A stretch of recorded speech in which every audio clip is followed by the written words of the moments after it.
एक पिता का एक बेटा है, वो पिता से अलग हो रहा है, और दो भाई है तो वो भाई भाई में भी बंटवारा हो रहा है। एक नगर में एक गरीब मैया रहती है, बूढ़ी मैया है, वृद्ध है, कमजोर है, असहाय है और गरीब है। उस मैया के पास में दो बालक हैं। मैया शुरू से ही भीख मांग करके उन बालकों का लालन पालन पोषण करती है। धीरे धीरे और बालक बड़े बड़े हो रहे हैं। मैया नगर से भीख लाती है मांग करके और अपने बच्चों को बैठ करके खिलाती है। ध्यान से श्रवण करना। अगर हम बैठने की आदत पड़ गई खाने की, तो व्यक्ति वो कुछ भी काम नहीं कर सकता है। 10-12 साल के बालक हो गए पर वो तो बढ़िया घर पे बैठे रहते हैं, खेलते रहते हैं। मैया आएगी और हमको खिलाएगी। नगर वाले लोगों ने कहा, अरे मैया, तू जवानी अवस्था से भीख मांगती है और भीख मांगते मांगते तुझे बुढ़ापा आ गया। तेरे बच्चा हो तो 10-12 साल के हो गए, कम से कम उनको पढ़ने के लिए भेजो, कुछ काम करने के लिए कहो। तू कब तक उनको बैठे बैठे खिलाती रहेगी? मैया बात को सुनकर के बहुत बुरा लगा। और दूसरी बात ये भी कह दी कि तेरा पेट तो हम भर देंगे, पर लेकिन तेरे बच्चों की व्यवस्था हम नहीं कर पाएंगे।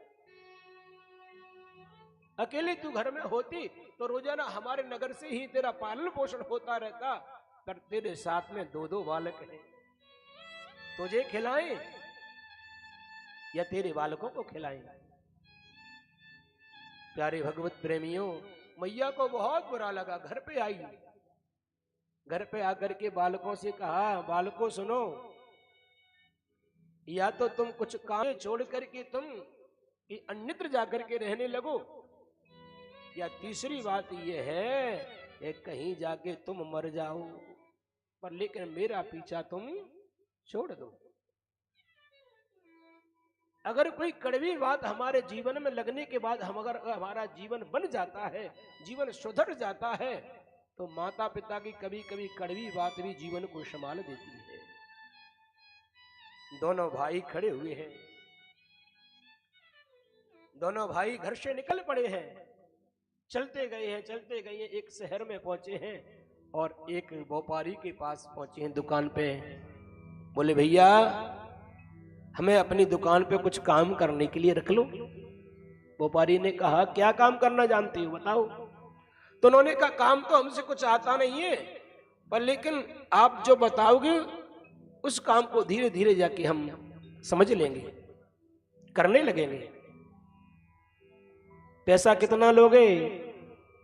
दोनों बालकों ने कहा, बोले पैसे की हमको कोई आवश्यकता नहीं है, हमको तो केवल 2 वक्त का भोजन मिल जाए, 2 वक्त का भोजन मिल जाए, बस वो पर्याप्त है हमारे लिए, और कुछ नहीं चाहिए। व्यापारी ने कही, तो नौकर अच्छा है, केवल रोटी में काम चलता रहेगा। दोनों बालकों को घर में रख लिया है। धीरे धीरे समय व्यतीत हुआ है। व्यापारी क्या, जिस दिन से वो बालक आए उस दिन से दिन दूना रात चौगुना व्यापार बढ़ता गया। दूसरा व्यापार छोटे वाले बालक के नाम से खोल दिया। अपार संपत्ति उस व्यापारी के पास हो गई। 10 साल के बाद में छोटे भैया ने कहा, है भैया आज तो हमको अपनी माँ की याद आ रही है। हमारी माँ नगर में जाने कैसे होगी, भूखी होगी, प्यासी होगी, जाने कैसे रहती होगी। हमको अपनी माँ से मिलने के लिए चलना पड़ेगा भैया। व्यापारी से कहा है। व्यापारी ने कहा, आप माँ के पास जाकर के क्या करोगे? यहीं पर रहिए, तुम्हारे लिए अलग से घर बनवा दूंगा, तुम्हारी शादी करवा दूंगा। बोले, नहीं, कुछ भी हो जाए हमको माँ के पास में जाना है। व्यापारी ने कहा कि तुम पैसा ले जाओ, जो तुम्हारे भाग का पैसा है, हिस्सा का पैसा है, वो लेकर चले जाओ। बोले, रास्ता में चोर मिलेंगे और सब पैसा को छुड़ा लेंगे। तो कुछ सोना, कुछ हीरा जवाहरात और कुछ पैसे बांध करके पोटली बना करके दोनों भाइयों को विदा कर दिया है। दोनों भाई चलते हुए चले जा रहे हैं। प्राचीन काल में इतनी वाहनों की व्यवस्था नहीं थी जितनी वाहन आज हैं। पहले प्राणी पैदल चलता था। चलते चलते जा रहे हैं, एक वट वृक्ष के नीचे घनघोर रात्रि हो गई। दोनों भाइयों ने विश्राम किया हुआ है, विश्राम किया है। छोटा भाई कह रहा, भाई तुम सो जाओ बड़े भाई, मैं तुम्हारी रखवाली करूंगा। बड़े भाई ने कहा है कि मैं सो जाऊं, मेरा छोटा भाई जागता रहे, तो ये अच्छी बात नहीं है, भाई तुम सो जाओ। छोटे भैया ने हाथ जोड़ के कहा, बड़े भैया आप सो जाओ, आप चिंता मत करो, मैं जागता रहूंगा। जो भी माल की जो पोटरी थी ना, उसको बड़ा भाई सिर के नीचे लगा करके और सो गया। छोटे भाई ने विचार किया हुआ है कि बड़े भैया ने पोटली को सिर के नीचे क्यों लगा लिया है, इसको मेरा विश्वास नहीं है क्या? प्यारे भाइयों, उसने कहा है भैया के मन में कोई ना कोई पाप है, इसलिए इसने पोटली को सिर के नीचे लगाया हुआ है। देख रहे ना, धन आता है तो कैसी बुद्धि खराब होती है।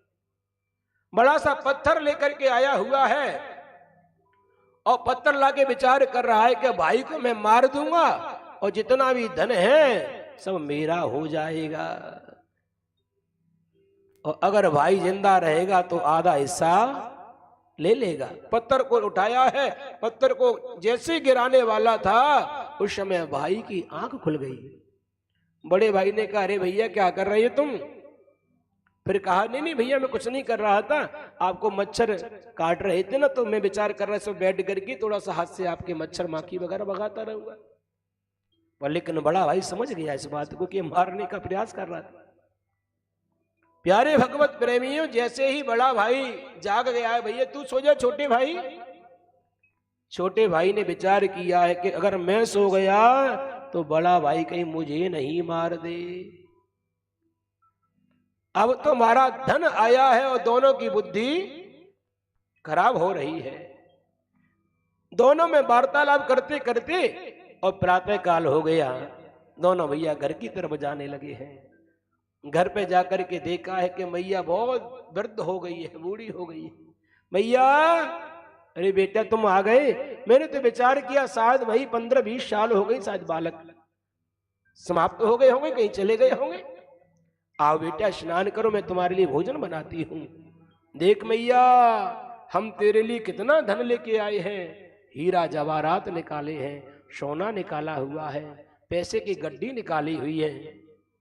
मैया ने कहा, हे भगवान, अगर ये दोनों बच्चे स्नान करके आएंगे तो इस संपत्ति के मालिक दोनों बच्चे बन जाएंगे, ना हो तो बच्चे स्नान करने के लिए जा रहे हैं, अब मैं जहर बना करके और भोजन में मिला करके दोनों को खिला दूंगी तो ये धन है ये मेरा हो जाएगा।